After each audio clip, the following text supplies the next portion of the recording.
Product not yet rated.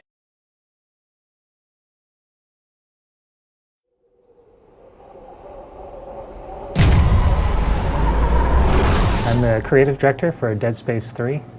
And I'm the senior audio artist on Dead Space 3. We're going to take a look at our current single-player demo.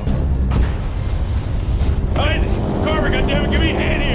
As the demo begins, Isaac Clarke finds himself on a ship called the Eudora, which happens to belong to this guy here who he's handing a welding torch to. The ship has just been nearly obliterated by an attack, and now they're trying to make their way off the ship. Carver, where can I find an EVA suit?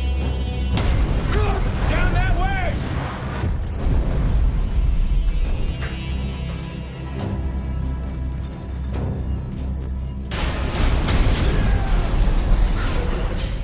This is a scene I love for audio because there's so much going on, and yet we've still found a way to use subtlety in the scene, even amidst all of the choking, the explosions, and the bombast.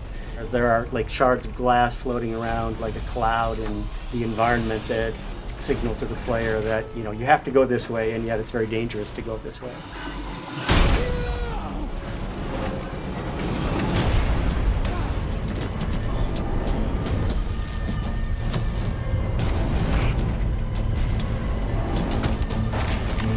In this part, Isaac desperately is trying to get his spacesuit on in time. The clock is counting down and the ship is on fire. It's about to blow up.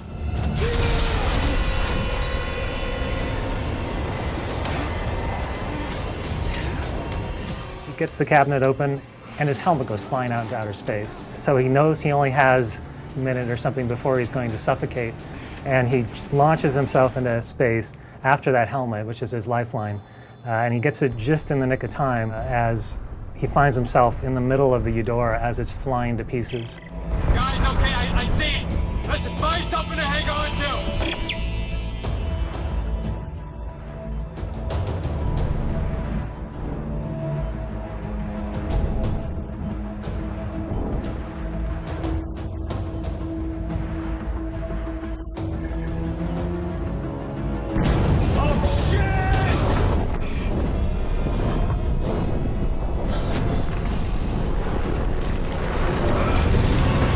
In this section, Isaac is flung out of the exploding Eudora spaceship, and he finds himself hurtling, 100 miles an hour through space as pieces of this ancient flotilla are whizzing by him. And what this did is it gave us a really excellent opportunity for introducing the next setting for Isaac in the game, which is this derelict flotilla lost a long time ago in outer space. You've got Isaac, this little insignificant guy, flying through massive pieces of ship that are just tumbling left and right. We wanted to create an intense feeling of chaos for the player, so they just can almost not comprehend how much stuff is going on around them.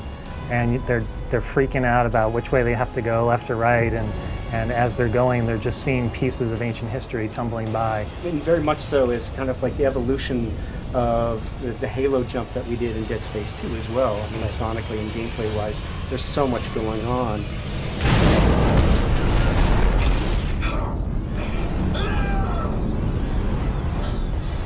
We took the environment and created 3 new threats within that environment, and we had to pay off on all of those sonically, making sure that the gameplay was thrilling as could be. In a scene like this, on one of the prior games, we would have made it much more aleatoric and just about kind of tone clusters and chord swells that are really difficult to relate to. And I think that we're inching towards going towards a more thematic musical approach.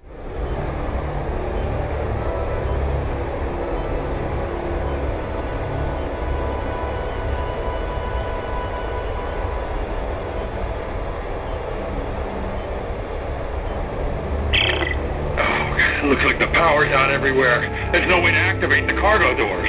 What about that door? It's got a manual crank. No, that's right. I'll see if I can get inside.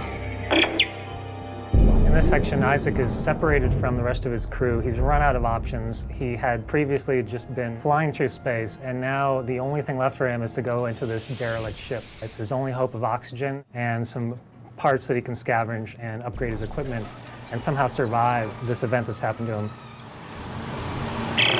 Looks like I'm the first person to come through here in a long time. There's residual air. Tastes like dirt. Sonically, I think it's really unique in all of Dead Space because it's one of the most quiet environments we've ever created. So it really amplifies that sense of Isaac's being alone and being separated from his crew and going deeper into finding out what happened here.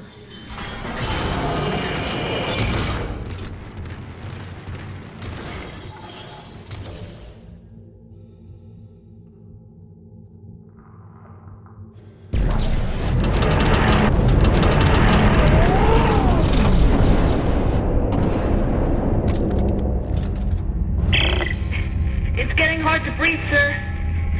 How much longer? Yeah, we're working as fast as we can. I don't know, Mark's really pale, sir. I can't stop the bleeding. Shit. Hey, Isaac, okay, meet me at the door. I can let you in from this side. Right there, now get in here. Give me a hand. Aye, aye, Captain. Hey, don't get cute.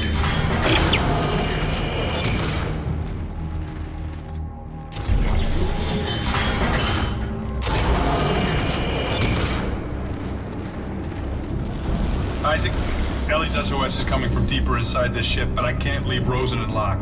Send me the coordinates. I'll go check it out. Here you go. Hey, don't stray too far. That's an order.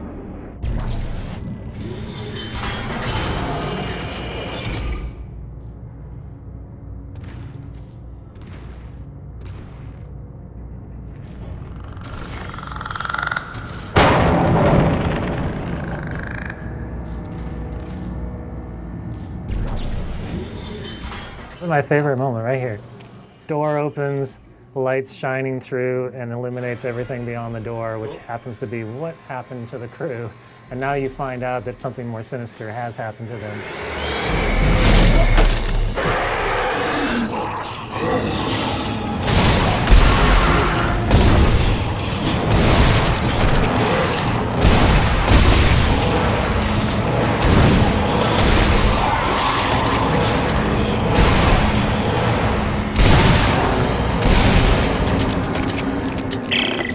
Oh, shit! Holy shit! What is it? What's going on? I just got jumped by what's left of the crew. What? No one could have survived out here for that long. They didn't survive.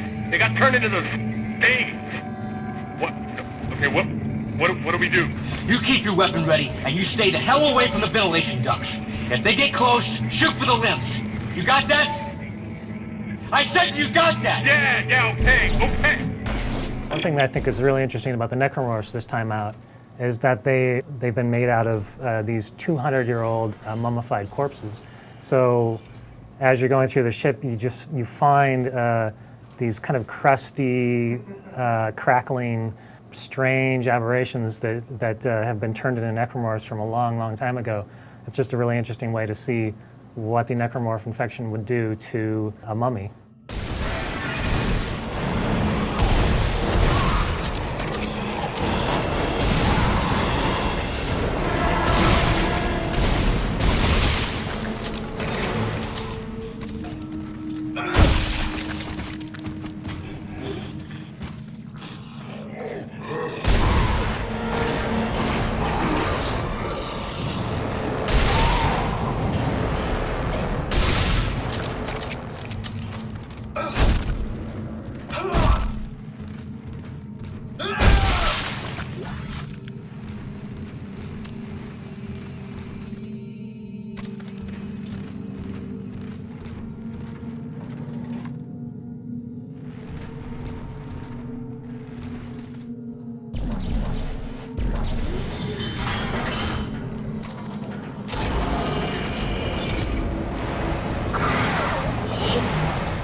This part is where we're bringing back in one of the favorite enemies from the Dead Space franchise, the Lurker.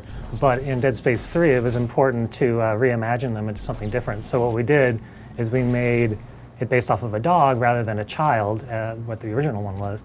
And the reasoning behind that is that this government whose flotilla that you're exploring, they just so happen to have needed dogs as part of the effort to find things on the planet that they were looking for. Similar to what you would do with earthquake victims, where you'd have dogs that would go out and search for things because they get a scent. These dogs just happen to have been turned into necromorphs, and now we get to see what happens when an animal gets turned into something necromorphic rather than a human.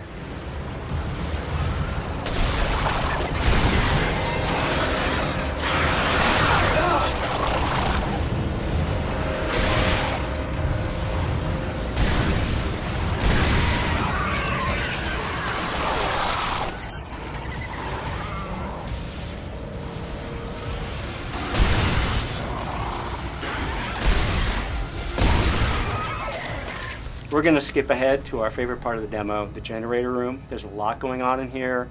It's a big spectacle. Let us know what you think.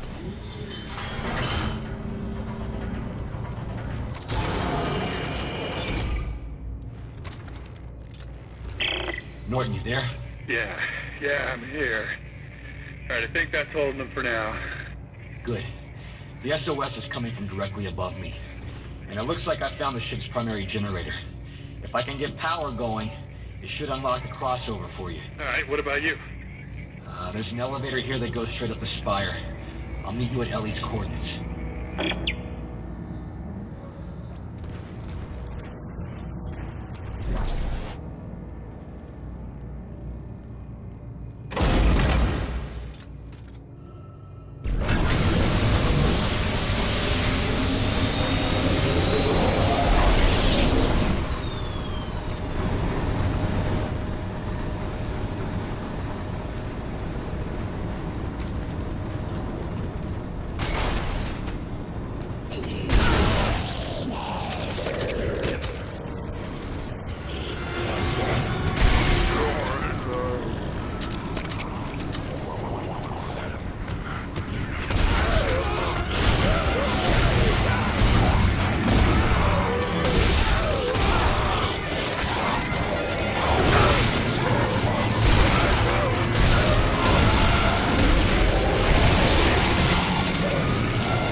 The crossover just opened up.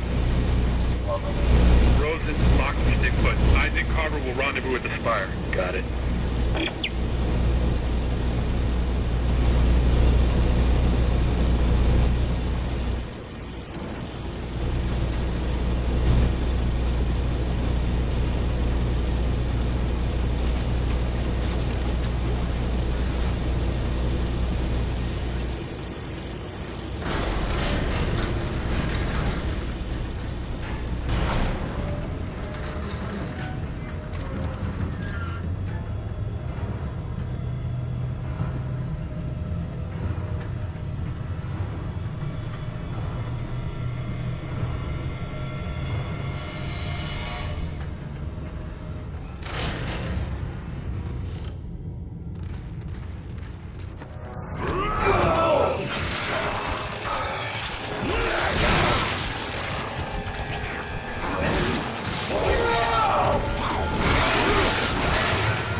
So thanks for watching. We made this for our fans, for you guys, and you can find more of this at deadspace.com. Let us know what you think. We're on Facebook and on Twitter.